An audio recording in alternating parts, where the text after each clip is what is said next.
We want to get involved because the Keystone issue goes to that Canada-U.S. relationship, goes to the brand of Canadian energy. And oh, by the way, it's important to the province of Alberta. And what's good for the province of Alberta is, for the most part, very good for the province of Saskatchewan. And they will have our support as well. Last night, that's Premier Brad Wall of Saskatchewan talking about the critical importance of pipelines to his province. Well, today, the Premier of BC, Christy Clark, had her reply. Hell no, she says, to the Northern Gateway proposal. Joining us now from Calgary is Professor Frank Atkins to talk about this ambush. Professor, welcome back to the show.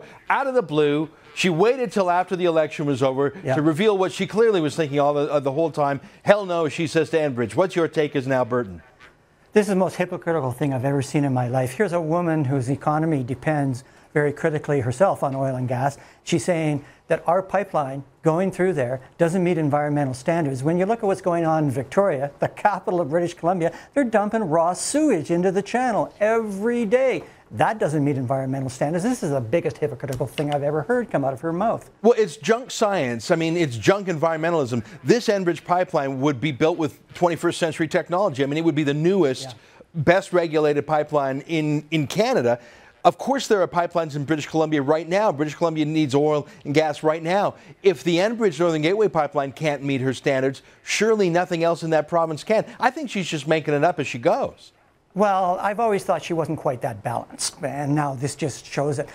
What she's going to get, if she doesn't like this pipeline and the environmental standards, she's going to get us shipping bitumen on rail through her province. And what's she going to do about that? When one of those spills, it's going to be worse than any pipeline spill you'd ever imagine. Well, that's the thing, is you mentioned railways, and right now about 300, 400,000 barrels of oil move every day in Canada on trains, because that oil's going to get out one way or another. Trains are more expensive than pipes, and they're more likely to derail. I mean, they're very safe, but they're not as safe as a pipeline. Here's the thing, Professor, both railways and pipelines and ports and foreign trade are the constitutional jurisdiction of the federal government. So for Christy Clark to say, I'm against this pipeline, is no more her power than for her to say, I'm declaring war on Spain, or I am introducing a new banknote with my face on it. I mean, you may want to do that, but that is not your right constitutionally. What do you think Stephen Harper can do in response, and what do you think he will do?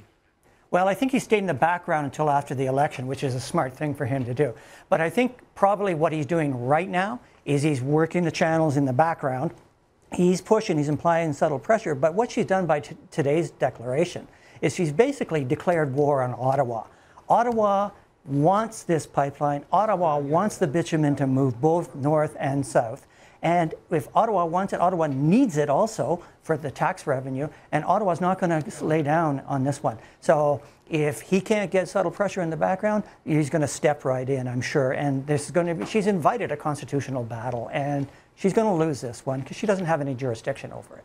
Well, she may lose it legally, but I don't know about politically. Here's the funny thing, is just a couple of weeks ago was the surprise election, May 14th, in British Columbia, where Adrian Dix, the NDP, started with a 22-point lead, ended up 4 points behind. And if you ask Adrian Dix what went wrong, if you ask his campaigners in the environmental movement, they all say the same thing, that the turning point was when he came out against another pipeline proposal called the Kinder Morgan Trans Mountain Pipeline. So he said no to that, and that's when he tanked in the polls. Clearly, Christy Clark knew in advance that she was going to oppose this. I mean, there's nothing that's changed in the last 2 weeks. She was just holding that back to ambush the electorate. If I was a voter in BC, I'd be pretty ticked off that this was sneaked in on me after the vote.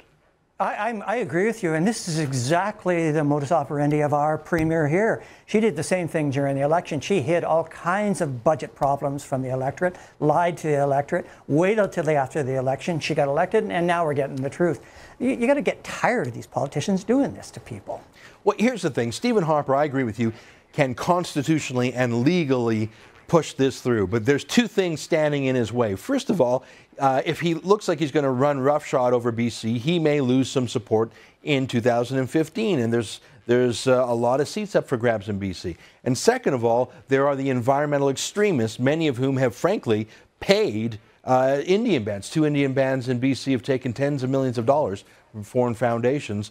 I mean, there's this alliance between Indian chiefs and foreign eco foundations to, I think, I think they're going to turn violent. We saw some environmentalists suggest that after the last 2 weeks ago in Vancouver. Do you think that Stephen Harper will push forward in the face of political and violent response? Well, I think what we need to do, and what he's hoping we will all do, is going to convince Canadians of the enormous economic benefits of having our oil move to the West Coast. If you can convince people that it's going to matter to them in the pocketbooks, if you can get this pipeline going, the price that we're going to get for bitumen is going to go up.